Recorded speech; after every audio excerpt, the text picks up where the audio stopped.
बोलो अहिंसा परमो धर्म की जय जय जय। परम पूज आचार्य गुरुवर श्री विद्यासागर जी महाराज की जय जय जय। परम पूज्य महामना मुराद ब्रह्मा सागर जी महाराज की, परम पूज्य सागर जी महाराज की। अष्टानिका महापर्व का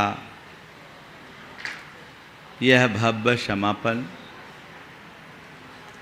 हमारे जीवन की ओर एक नई दिशा दे, हमें ऐसा भाव रखना चाहिए। 8 दिनों तक आप लोगों ने खूब भाव भक्ति के साथ भगवान की आराधना की और आज विशेष आराधना के लिए लोग यहाँ पर आए हैं। अष्टानिका के दिनों में लोग पूजा विधान करते हैं अथवा तीर्थ यात्राओं पर निकलते हैं। आज यहाँ दो परिवार, मैहर का सिंघई परिवार और सागर से वीरेंद्र जी सिंघई का परिवार एक बड़े समूह के साथ तीर्थ यात्रा का आयोजन किया। ऐसे भी इस क्षेत्र में आज हजारों की तादाद में लोगों की उपस्थिति है और प्रायः सभी तीर्थों में इन दिनों लोगों की पहुंच होती है। ऐसा क्यों? क्योंकि ये अष्टानिका के 8 दिन विशुद्धतया तीर्थ यात्रा के और प्रभु आराधना के दिन हैं। इन दिनों मनुष्यों की बात जाने दीजिए, चारों निकाय के देवता भी तीर्थ यात्रा करते हैं। समझ गए? कल पूर्णमासी बीती, 8 दिन तक लगातार चारों निकाय के देवों ने 64 प्रहर तक नंदीश्वर द्वीप के जिनालयों के पूजा आराधना करने के बाद मध्यलोक के शेष जिनालयों के दर्शन करके, 5 मेरु की वंदना करके वो अपने अपने ठिकाने चले गए। हम लोगों के पास देवों जैसी सुविधा और सामर्थ्य तो नहीं है, पर हमारे हृदय में उन जैसी भावना को कोई नहीं रोक सकता। हम नंदीश्वर द्वीप नहीं जा सकते, पर अपने भावों से नंदीश्वर द्वीप को अपने हृदय में तो विराज सकते हैं। हम बड़े अकृत्रिम जिनालयों की वंदना नहीं कर सकते, पर हमने अपने पुरखों की कृपा से जो कृत्रिम जिनालय बनाकर तीर्थों की रचना की है उसकी वंदना तो कर सकते हैं। और हमारे सौभाग्य से हमें एक वरदान मिला है शाश्वत तीर्थ राज के रूप में, जो अनादि का तीर्थ है। यह भी एक प्रकार का जो अनादि का हुआ कृत्रिम जैसा ही है, अनंत काल तक बना रहेगा। ऐसी तीर्थ यात्रा करने का सौभाग्य आज सबको प्राप्त हो रहा है। ये सौभाग्य हमारे जीवन में उत्तरोत्तर बढ़े। आप सबसे मैं कहूँगा कि तीर्थ यात्रा में आए हो, इसका कुछ प्रत्यक्ष लाभ लेकर जाओ।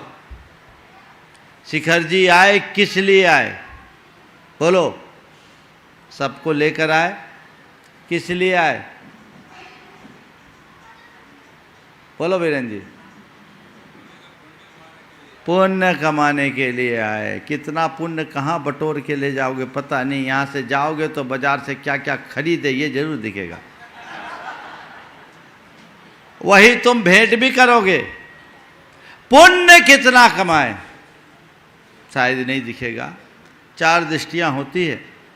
पुण्य कमाने के लिए आएंगे, शिखर जी जाएंगे तो हमको बचपन से कहा गया नरक ताहि नरक पशु गति न हो, तो हमारी दुर्गति मिटेगी। कुछ लोग सोचते हैं हमारे कर्म कटेंगे, एक बार की वंदना में कहते 203 करोड़ उपवास का फल मिलता है, तो हम कर्म काटने के लिए भी आते हैं। और कुछ लोग हैं जो ये सोचते हैं शिखर जी आएंगे तो हमें मोक्ष मिलेगा। यही ना 4 दृष्टिकोण। ये चारों दृष्टिकोण उधार का है। कुछ दिखता है, ये सब परोक्ष है। प्रत्यक्ष रूप में तुमने कितना पुण्य बांधा इसका कोई पता नहीं, तुमने कितना पाप काटा या दुर्गति से बचे ये कोई पता नहीं, तुम्हारे कितने कर्म कटे इसका पता नहीं, और मोक्ष तो ये दुनिया छोड़ने के बाद ही होगी, और मोक्ष की तुम्हारी अभी तैयारी भी नहीं है क्योंकि सब रिटर्न टिकट लेके आए, है ना। फिर क्या, मैं चाहता हूँ इसका प्रत्यक्ष लाभ भी आप लोग लेना चाहते हो।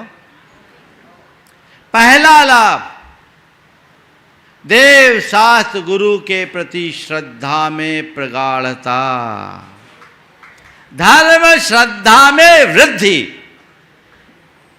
अगर शिखर जी आने के पहले तुम्हारी जितनी श्रद्धा थी, यहां से लौटने के बाद उस श्रद्धा में वृद्धि होती है तो समझना तुम्हारी वंदना सार्थक हुई है।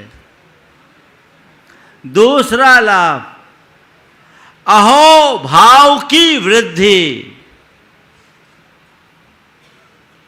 अपने हृदय में अहो भाव को बढ़ाओ, विशुद्धि को बढ़ाओ, कलुषता को मिटाओ। तुम्हारे मन की जितनी विशुद्धि है, भाव विशुद्धि है, पुण्य है। तीसरा लाभ, बुराइयों का त्याग। पाप काटना चाहते हो, दुर्गति से बचना चाहते हो, व्यसन बुराई को त्याग दो, दुर्गति से बचोगे। नहीं तो भारत में तो एक सुविधा हो ही गई है कि मरे चाहे जिंदगी भर कैसा रहे, मरने के बाद स्वर्गीय होना है। मरने के बाद सबके नाम के आगे स्वर्गीय जुड़ता, वैसा नहीं। अपने जीवन को बुराइयों से बचाओ, व्यसनों से मुक्त हो। पाप का त्याग करोगे तो पाप अपने आप कटेगा। और चौथी बात, मोक्ष मार्ग में अनुराग, मोक्ष मार्गी के प्रति अनुराग। ये यदि बढ़ जाए तो ये तुम्हारे जीवन को धन्य कर सकेगा। ऐसा लाभ आप सबको लेना चाहिए, उसकी तरफ सबकी दृष्टि होनी चाहिए। ये आज के संदर्भ में मैं यही आशीर्वाद दूंगा। आज जिन लोगों ने उपवास किए, 9 दिन के उपवास और पूरी विशुद्धि के साथ सिद्ध चक्र की आराधना के साथ, मैं उन सबको आशीर्वाद देता हूँ इस भाव से कि ये तुम्हारा व्रत तुम्हारे भविष्य में महाव्रत का आधार बने, रत्नत्रय की पूर्ति हो। बंधुओं, शरीर अन्न का कीड़ा है, घंटे भर भूखा न रह पाने वाला 8-8, 10-10 दिन का उपवास करता है, और उसके बाद भी इतनी बड़ी आराधना 8-8, 7-7 घंटे तक, 8-8 घंटे तक एक जगह बैठकर, ये कोई साधारण बात नहीं है। मैं इन सब की भूरी भूरी सराहना करता हूँ, प्रशंसा करता हूँ। ये आगे बढ़े, इनको यही आशीर्वाद देता हूँ। ये भाव सबका निरंतर बढ़े रहना चाहिए। आज इस सिद्धचक्र महामंडल विधान के पूर्णता में हमारे सारे प्रतिष्ठाचार्यों का योगदान रहा, बहुत महत्वपूर्ण। अभय भाई लेट आ पाए, लेकिन अंत में आके उनने संभाल ही लिया। और इनके साथ ब्रह्मचारी चिद्रूप, डॉक्टर सोनल, सुदर्शन जी, अमित जी, बहुत श्रम किया। मैं इनको भी आशीर्वाद देता हूँ कि ऐसा विधान कराओ कि तुम्हारा विधि का विधान बदल जाए और आगे बढ़ जाओ। इसके लिए प्रयास करें।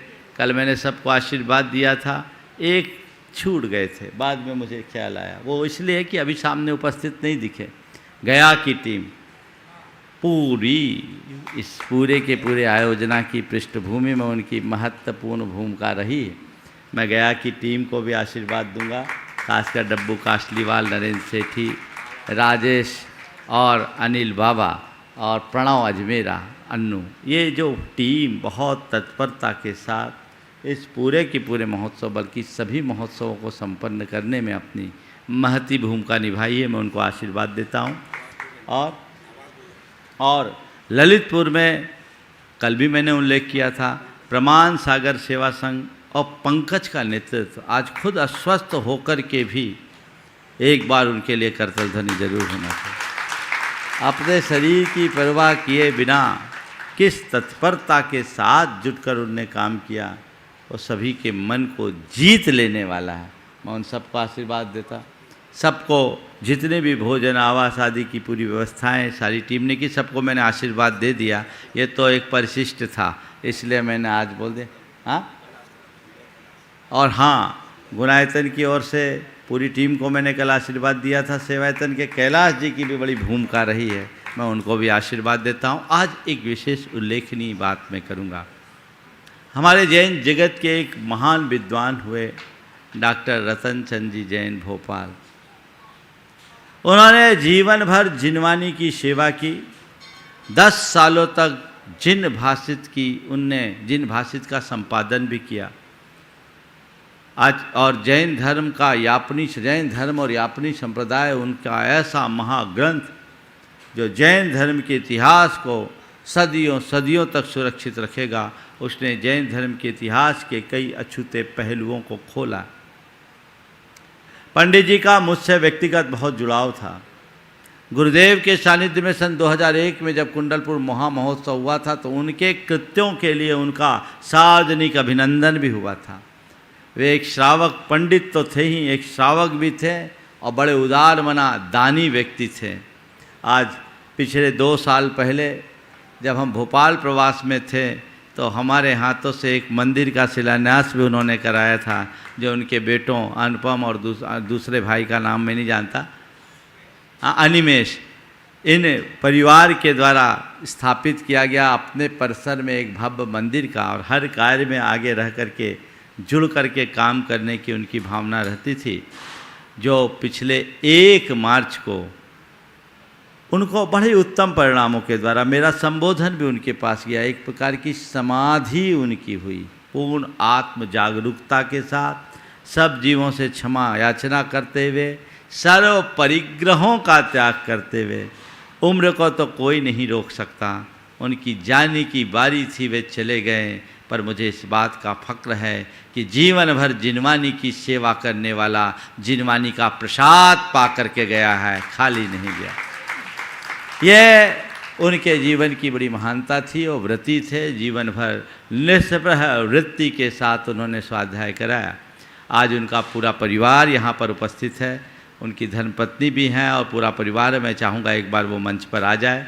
1 तारीख को मेरे संबोधन के 1 घंटे के बाद उन्होंने देह परिवर्तन किया। वे सदगति के पात्र तो हो ही गए होंगे। सूचना मुझ तक इन्होंने प्रेषित तो की, पर मुझ तक कम्युनिकेट नहीं हो पाया। पर आज वे सब पूरे परिवार के साथ प्रत्यक्ष आए हैं। मैं पूरे परिवार को इस संदर्भ में आशीर्वाद देना चाहूँगा कि उनके आदर्शों पर चले। अपने पिता की तरह तुम स्वाध्यायी नहीं बन सको, पंडित नहीं बन सको, तो अनुपम अनिमेश दोनों से कहता हूँ और दोनों बहुओं को कहूँगा, कम से कम उन जैसे धर्मी बनो और जीवन पर्यंत देव गुरु धर्म की सेवा के लिए संकल्पित हो जाओ, समर्पित हो जाओ। मेरा यही आशीर्वाद है। हमारे इस साइड आ जाओ, इधर आ जाओ। हमारा यही आशीर्वाद है कि इस तरह से जुड़े रहें। ऐसे निमित्तों को हमें मोह का निमित्त नहीं बनाना चाहिए, वैराग्य का निमित्त बनाना चाहिए। शोक करने में कुछ नहीं। और परिवार में मैं देख रहा हूँ एक तत्वज्ञानी परिवार है, इन्हें कोई शोक नहीं। जिन्हें खो दिया उन्हें नहीं लौटाया जा सकता, लेकिन उनके आदर्शों के बल पर अपनी ज़िंदगी को अच्छे से जिया जरूर जा सकता है। आप लोग उसी आदर्श को अपनाएंगे, उसी दिशा में आगे बढ़ेंगे। मेरा यही आशीर्वाद है। आज प्रवचन के लिए मैं विराम दे रहा हूँ। अभी विधान चलेगा, विधान का आप सब पूर्ण लाभ प्राप्त करोगे, ऐसा सबका सद्भाव है। और विधान का आनंद लीजिए। चूँकि आज सब लोगों की पारना होनी है तो मैं थोड़ा समय बचा रहा हूँ। उन सबका संकल्प है महाराज आपको आहार देंगे तभी पारना देंगे। हाँ, कौन? बोलो बोलो। हाँ, और उनको पारना वो तभी करेंगे जब आएंगे। तो मैं सोच रहा हूँ प्रवचन करूँगा तो 9:45 बज जाएगा। अब प्रवचन अगले दिन से चालू होगा, इसलिए यहीं पर आशीर्वाद सभी मंडल पुण्यार्जकों को आशीर्वाद के साथ मैं विराम ले रहा हूँ। और जितने लोग विधान में सहभागी बने उनको भी यही आशीर्वाद देता हूँ कि अपनी श्रद्धा ऐसी बलवती बनाते रहें और तीर्थ वंदना के, प्रभु आराधना के चारों प्रत्यक्ष लाभ को पाते रहें। सभी को आशीर्वाद। बोलिए परम पूज्य आचार्य गुरुदेव।